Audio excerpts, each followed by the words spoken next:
Bismillahirrahmanirrahim.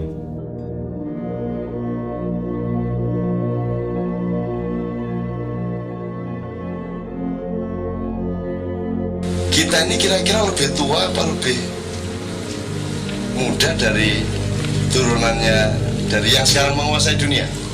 Siapa yang menguasai dunia ini sekarang? Yahudi, dan yang paling banyak duitnya orang mana? Ya, Yahudi dan Arab. Jadi seluruh keuangan dunia ini kabarnya dikuasai hanya oleh 1% penduduk dunia. 1% penduduk dunia ini mesti orang yang mengerti siapa dirinya, sehingga dia notol-notol kayu tadi. Kalau si burung penodol kayu tidak mengerti dirinya adalah penodol kayu, maka dia tidak akan pernah menodol kayu. Maka 1% ini pasti orang-orang yang mengerti siapa dirinya. Kalau dia tahu dia penyanyi dangdut yang bagus, dia pasti akan ke apa itu jenis TBI gitu ya, KDI kan gitu. Kalau dia tidak mengerti dia bisa bernyanyi dangdut, dia pasti tidak ke sana. Lah bangsa ini mengerti, bangsa Indonesia ini mengerti apa tentang dirinya sehingga akan pergi kemana. Kan itu masalah kita sekarang. Masa kita cuma mau revolusi nanti. Buktinya reformasi kayak gini kok. Bohong semua dan tidak menuju kemana-mana. Oke. Kita kira-kira lebih tua apa lebih muda dari yang sekarang memimpin dunia? Lebih mampu apa lebih tidak mampu? Tadi kan Anda orang yang tahu banyak tentang banyak hal. Kan Anda ini kan apa aja bisa tuh orang Indonesia? Betul enggak?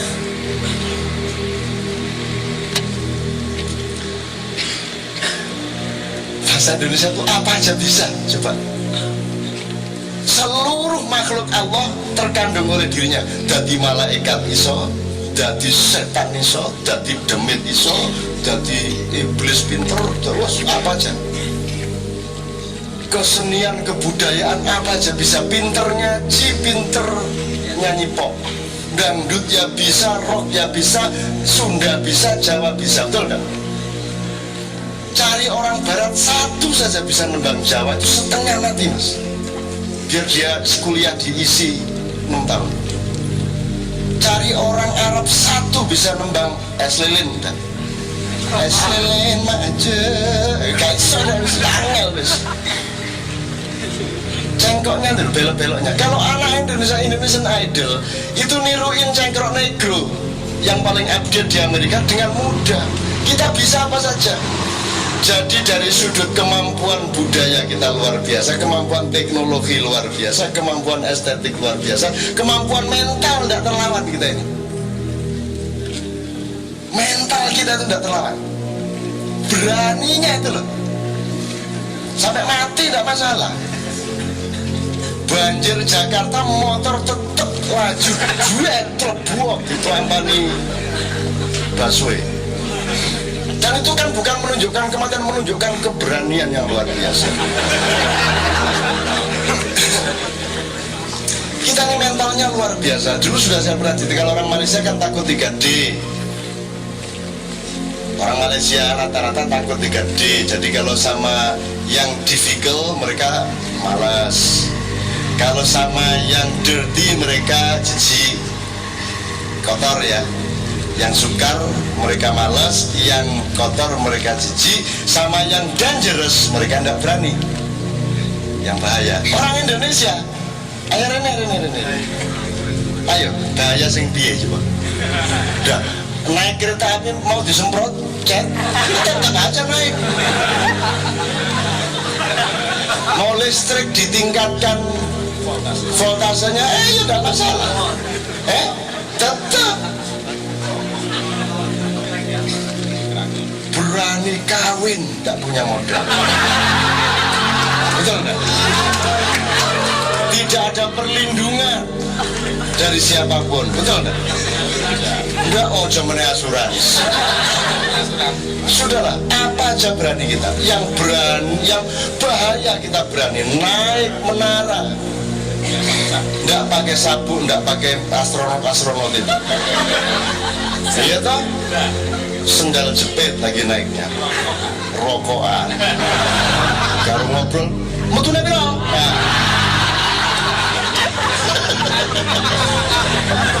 Nah, itu orang Indonesia. Apa yang nggak berani kita? Itu orang kampung Melayu itu sudah mengerti kan masa kini dan masa depannya, yaitu kebanjiran. Ya tetap di situ. Dan apa terus mereka? Enggak toh. Terus cemberut atau enggak toh? Ya cengenges toh. Orang Indonesia. Wah, dibanding Malaysia, dibanding luar negeri kan kotor ini tembok-tembok.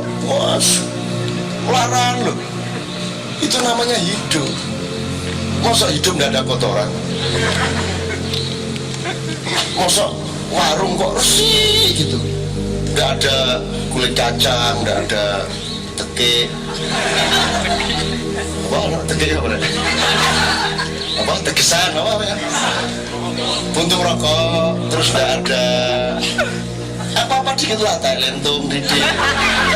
Gitu baru hidupnya ya. Itu orang Indonesia. Hidup lively, gitu. Semua pemain-pemain bola dari seluruh dunia begitu masuk Indonesia jatuh cinta, kawin di sini, masuk Islam, pokoknya nggak mau pulang.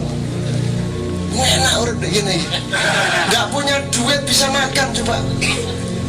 Mboh ya apa carane wis?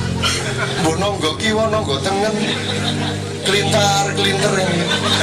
Ono wong mangan kene liwat.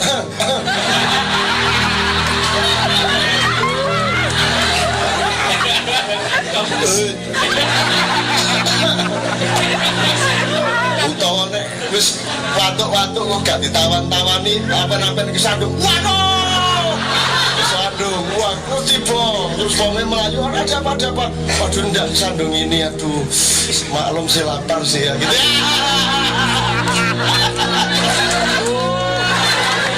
Mana ada kalau bukan orang Indonesia akal gitu-gitu itu. Akale ono. Ngakali pinter. Siasat luar biasa, politiknya pinter dan gak karu-karuan.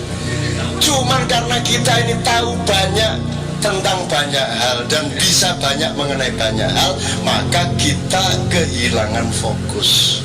Kita tidak menentu yang kita kerjakan. Sementara orang yang tahunya hanya jual kacang, dia serius jual kacang sampai jadi konglomerat kacang. Kita kacang ya pinter, kapur barus ya pinter, nyopet ya pinter, akhirnya gak jelas penggaweannya, akhirnya nguna-ngunu terus sampai mati.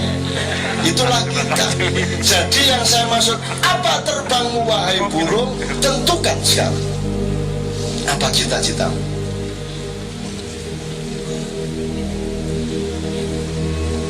Nah, itulah yang harus dirunding oleh Kenduri Cinta.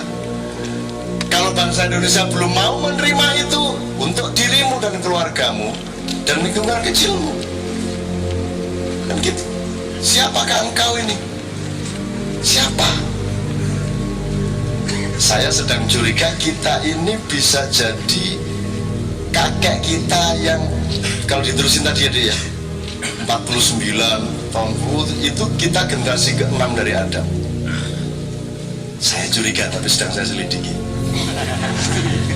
Artinya Ibrahim dan Israel itu hanya salah satu keponakan kita. Dan saya sudah tanya ke Badan Intelijen Nasional sama Deplu, saya minta catatan tentang kelakuan buruknya Israel secara politik, intelijen atau militer kepada Indonesia sejak Indonesia ada. Dan mereka tidak pernah punya catatan bahwa Israel pernah berani apa-apa ke Indonesia. Tidak pernah.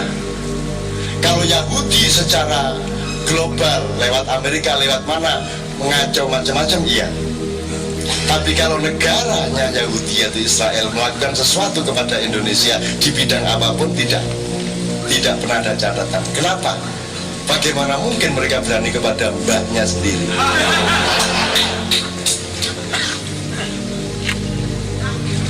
Loh kok mbahnya, sekarang saya tanya, kamu kan suka mengutuk orang Yahudi.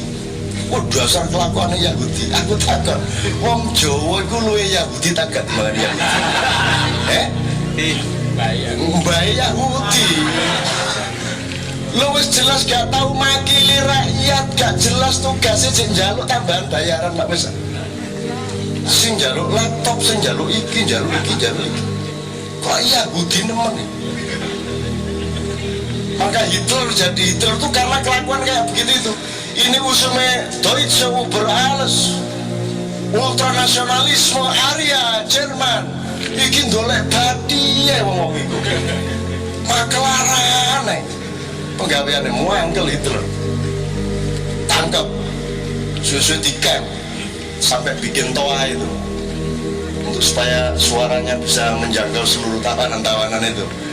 Gitu kan? Akhirnya dibunuh sampai 1 juta lebih. Gitu loh. Lah kita ini mau bunuh 65% dari bangsa Indonesia, orang Yahudi ini sama kayak.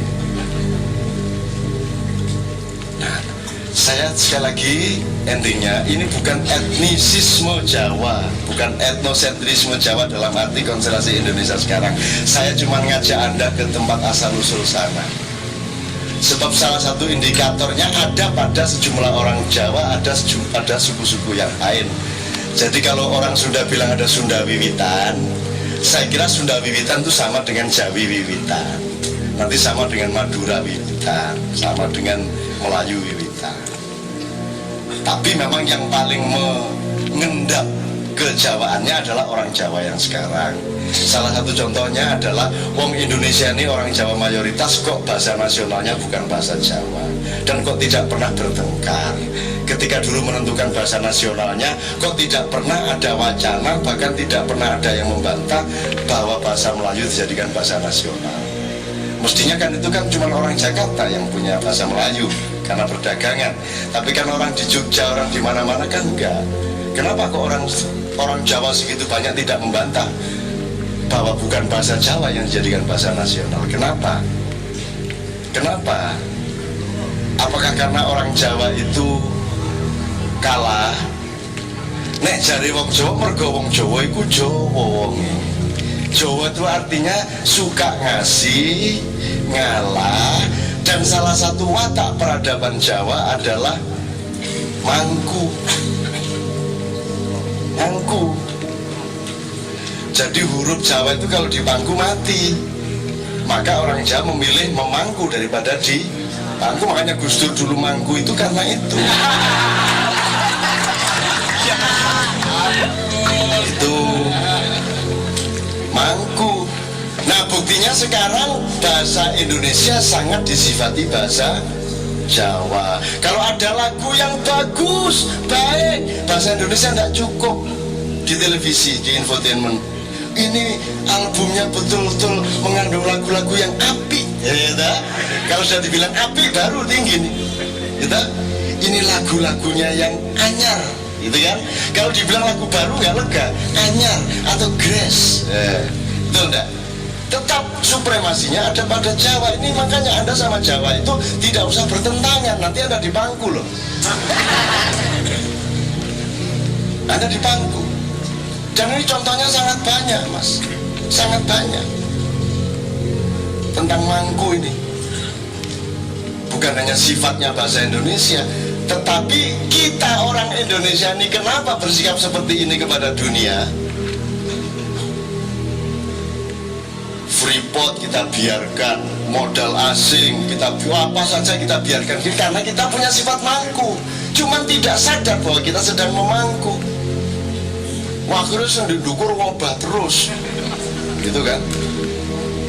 Sebenarnya kalau kita sadar bahwa kita ini pemangku, makanya kan gelarnya raja di semua mangku, hamengku bu, dan bukan hanya hamengku Jawa loh, bukan hamengku Nusantara loh, tapi hamengku Buwono, paku bumi, paku Buwono, paku alam. Coba itu gagasan apa itu, yang itu muncul kapan itu? Wong Raja Jawa kok mangku alam, berarti Amerika termasuk yang dipangku tuh wi. Lah kenapa enggak kamu nyatakan di masa depan bahwa engkau lah yang akan memangku dunia di dalam kepemimpinan baru nanti. So kalau yang memimpin Amerika ya kayak begini nih keadaannya, itu enggak neokolonialisme. Sekarang orang Amerika sendiri intelijen mengatakan ternyata Saddam Hussein tidak berkaitan sama sekali dengan Al-Qaeda. Ternyata tidak ada senjata nuklir yang berbahaya. Loh, sudah nyerbu negara, habis Saddam Hussein ditangkap, diadili, dibunuh. Ternyata tidak salah. Itu kalau kepemimpinannya kepemimpinan mereka, kepemimpinan orang-orang yang tahu banyak tentang sedikit hal tadi. Nah, Anda ini tahu banyak tentang banyak hal. Jadi Anda ini kalau mimpin itu tidak kentara. Tidak kentara bahwa Anda ini mimpin. Jadi jangan syariat. Jangan gitu, itu terlalu materi. Jadikan syariat itu energi dulu. Jadi jangan pakai brand dulu, jadikan dia energi sosial. Setelah jalan, nanti orang akan bilang sendiri, oh ini ternyata ini loh yang disebut syariat Islam, gitu kan? Betul nggak? Saya setuju sama syariat, tapi kalau kamu teriak-teriak pada level materi terus, nanti orang pada trauma, orang pada lari sebelum tercapai apa-apa. Jadikan dia energi sosial, praktekkan di kalanganmu sendiri, baiklah sama semua orang, tunjukkan kearifan cinta dan kehebatanmu kepada semua orang, nanti orang akan menerimanya. Dan orang yang akan mengatakan, loh ya ini loh yang sebenarnya yang disebut syariat, biarkan orang lain. Masa ono wong ayu kene ditulis ayu loh. Ayu. Oh, pokoknya. Jadi itu ayu jenenge kemayu. Jadi syariat menurut saya untuk tahap ini jangan diletak-letakkan di tahap itu supaya tidak kemayu tadi itu. Dan sekalian ya, ngerti maksud saya? Bukan saya nggak setuju dan saya paham sama mereka. Kemarin saya di forum Kenduri Cinta yang Jogja sama Semarang itu kita dapat tamu dari Hizbut Tahrir. Mereka ingin belajar, mereka ingin berdialog, dan kita ngomong seperti ini, dan saya terpaksa ngomongkan itu tadi. Misalnya ngomong soal syariat ya saya bilang jangan ente pikir saya tidak setuju gitu loh. Cuman saya ini ganteng apa tidak itu biarkan Novia yang ngomong. Saya bilang gitu. Jangan aku, dek siapa ya? Yang ganteng gitu loh. Lah Melayu arek kasih tuh ya. Oh enggak gitu caranya ngelamar cewek. Gitu loh. Biar dia yang ngomong kita ganteng, kan gitu kan. Biar dia yang ngomong kita baik. Kita cukup menunjukkan kebaikan itu secara bisu, cukup dengan perilaku kita dan bukti-bukti nyata kita.